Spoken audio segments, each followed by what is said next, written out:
circle. Yes. What are we talking about today? I want to talk about curated images of women that we are seeing on a consistent basis on social media. Boom! That's how much time do you guys have? Because we could do that for the next 15 hours. This is the title of my thesis at this point. No, what I've noticed recently, I spend a lot of time on Instagram. I'm scrolling, and it shows you like reels, right? Like it has like recommended reels, and for some reason, my algorithm, it just wants to show me like these picture perfect women with like perfect curls in their perfect homes, doing these silly zany reels about mom life, the that whole thing. But they literally all look the same. Yeah. Like it's different people, but they just look like the same woman. It's like the blueprint. Yes, like, yes. Yeah. And we have like this blueprint of what a woman looks like now. And first of all, I don't know where Instagram gets the idea that I am that demographic. Like, that's not me. Yeah, not the way my body's set up. Nothing about it has ever been me. I've never been that girl or that woman. And I'm just kind of like, but I think like subconsciously, like subliminally,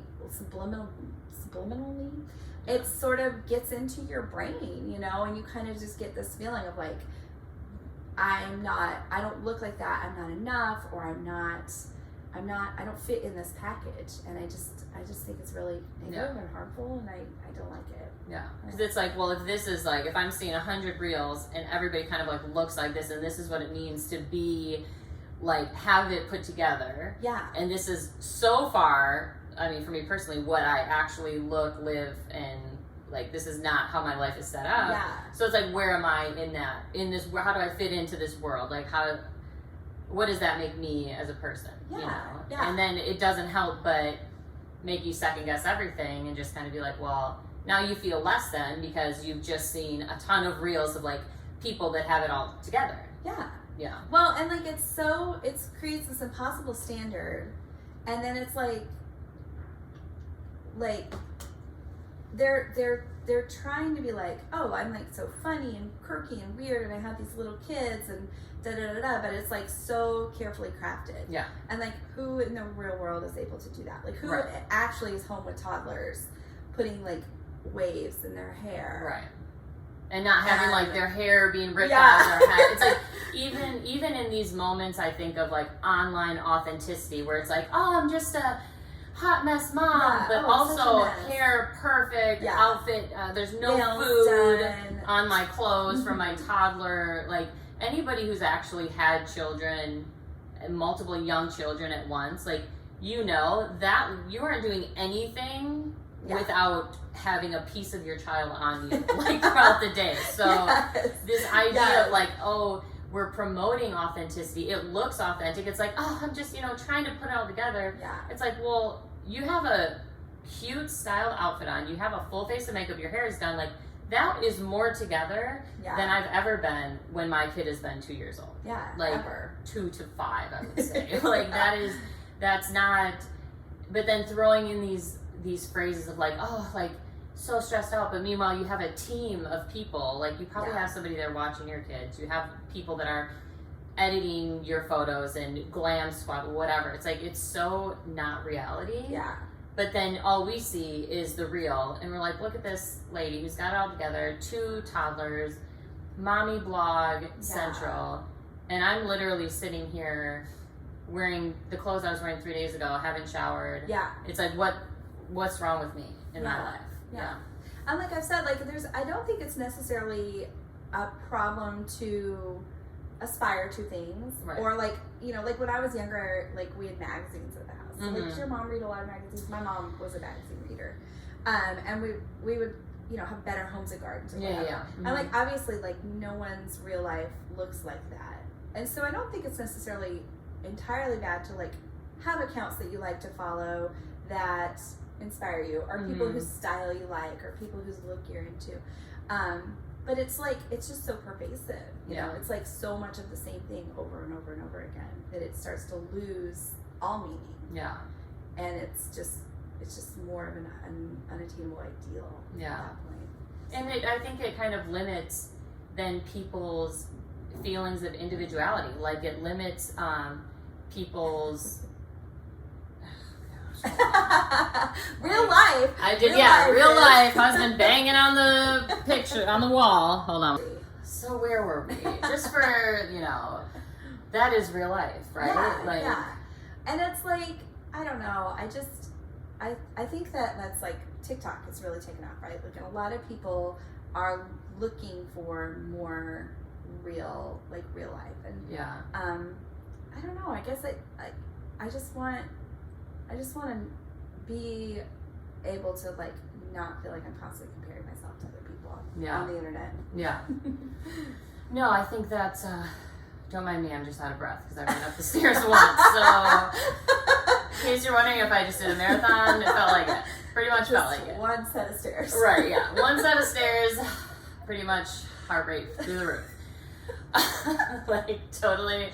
I'm in a shape. I'm not in shape. I'm in a shape. But no, I think that like the things that we love about each other are like the individual parts, right? Like it's not this, because with these women, it's like it's not just like that they're making these perfect videos. It's like their whole life, their whole grid, their whole aesthetic, the way they dress their kids, like everything fits into that. So it's like you're not even really seeing, like getting to know the real person. Like this is like the blueprint.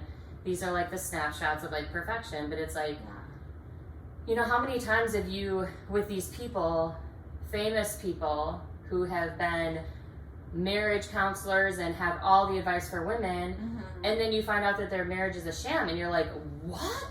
Like how can that happen? It's like, but because we forget that like what we're seeing is a very carefully curated message, and that is what, like, they're selling something. They're selling an idea, they're selling a lifestyle, they're selling books, but we internalize that and think like, oh no, this is their life, this is who they are. And then when you hear that there's marriage trouble or that there's infidelity or whatever, everybody's like, that's impossible. Like, look at their Facebook pictures, they're so in love. And it's like, but none of that is even real, you know. So we're over here like, well, my life's not good enough because I got into it with my husband before you came here today. And he's like, I was trying to be supportive. I'm like, I didn't like it, But the thing is, and this is something that I don't quite understand, is like this all exists for a reason, though. And why is this so popular? Like, what is about that?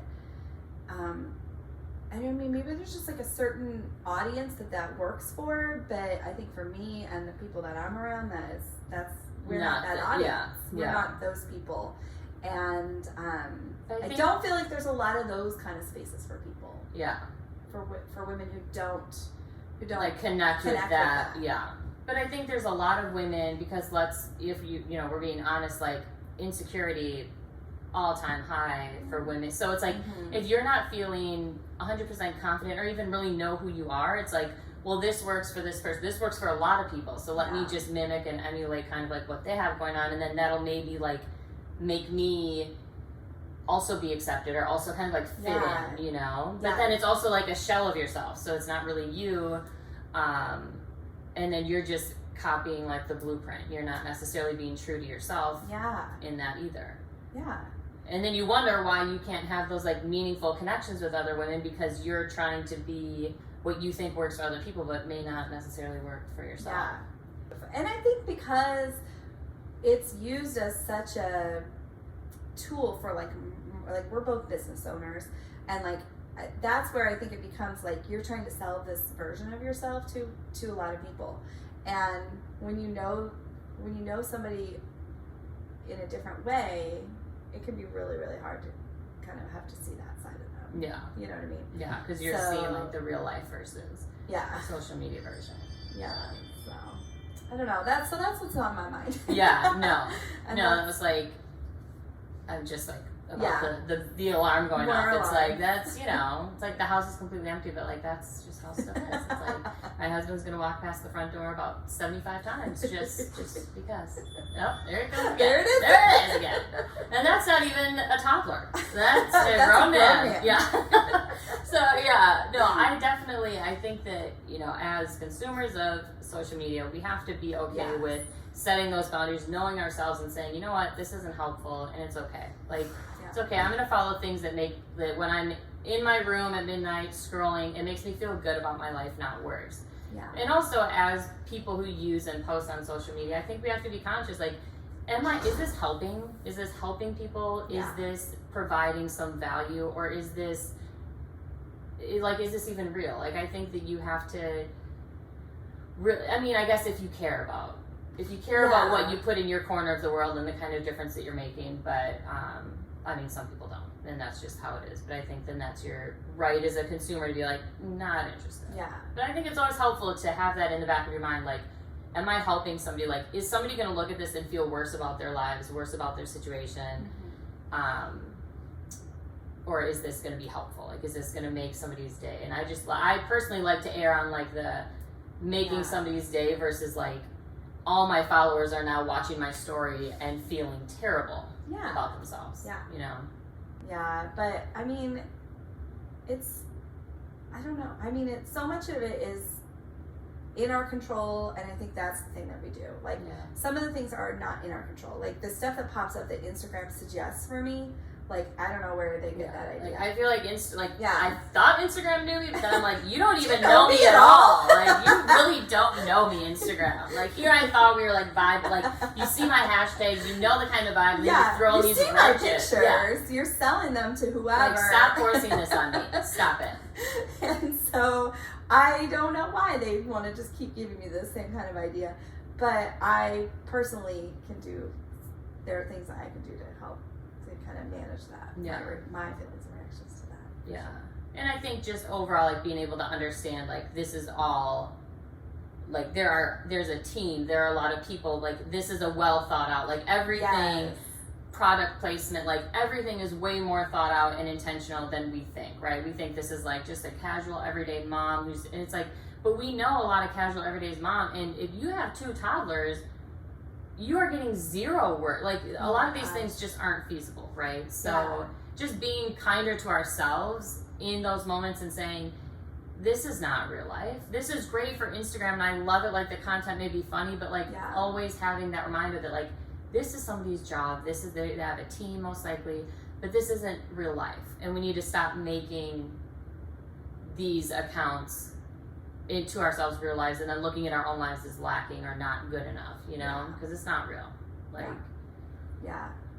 or if it is real, it's real their thing. thing. No, I'm just well, it's like that can be real for them if that's what it does actually look like. That doesn't mean it has to be that way for me. Right. Well, it's fine for inspiration and those things, but I think when it crosses over to the point of feeling bad about yourself, that's when you have to do like a revamp and really, like, what am I doing? Who am I following? Like, let's get some life and energy. Much sameness. That's the thing. Like, there's just no variety in so much of it that it's like it really is like that's my takeaway is like we all have to fit a certain aesthetic. Like, it all still look the same. It all has to match. It all has to, you know, it all just looks the same. Everyone's houses look the same. Everyone's style is the same. It's just like there's just no individuality. I feel it. I feel better. Yeah, me too. Me too. And I'm not. If I go down the stairs again, no, you won't. I will not feel better. Well, if you go down, but then have to come back up again. There will just be no coming back up. No coming back. No, I think that is social media. Like you said, it's a huge part of our lives. It's a huge part. Like, it's not going anywhere. Yeah. But we have to learn how to modify it, set boundaries. Yeah. We are not a slave to social media. It is our tool. It's our playground. Yeah. We get to create what that looks like. Love it. Yes. Put that on a t-shirt. Yeah, girl. A long t-shirt. Really social long. Media is not the boss of me. I get to pick and choose how and where I dictate it. Hashtag blessed. Hashtag live, laugh, love. Yeah, get that on like the longest t-shirt. Long t-shirt. Maybe that'll just sum up my dissertation. I'm sorry. Oh, that's all right. Well, thank you guys so much again for hanging with us. And don't forget, with the outer circle, if you're feeling out, You're in.